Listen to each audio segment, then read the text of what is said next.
जर ह्या जगाला सत्य कळलं तर जग निश्चितपणे देवाचा अभिमान बाळगेल. पण जर जगाला सत्य ठाऊक नाही आहे तर जग देवाविषयी अभिमान बाळगत नाही. तुमचा भाऊ जर डॉक्टर असेल तर तुम्ही अभिमानाने सांगता माझा भाऊ डॉक्टर आहे. तुम्हाला तुमच्या भावाचा अभिमान वाटतो.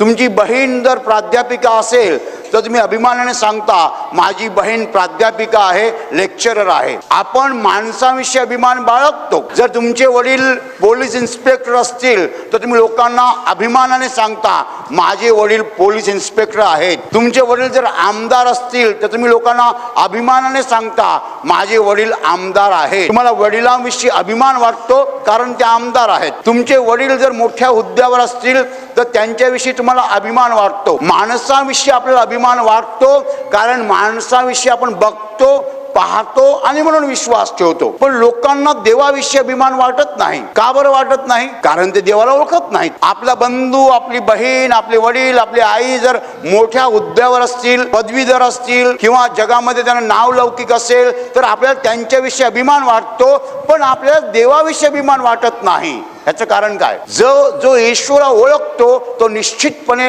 देवाविषयी अभिमान बाळगतो. ईश्वरा ओळखणारा माणूस म्हणणार मला देवाचा अभिमान वाटतो. कारण का बरं देवाचा अभिमान वाटतो?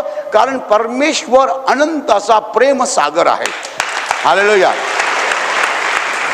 परमेश्वर प्रेमाचा महासागर आहे. परमेश्वर प्रेम आहे, प्रेम आहे, प्रेम आहे आणि फक्त प्रेम आहे. पण जगाला हे माहीत नाही आहे. जगाला सत्य ठाऊक नाही आहे. म्हणूनच जग अज्ञानात आहे, अंधारात आहे आणि म्हणूनच जग देवाविषयी अभिमान बाळगत नाही.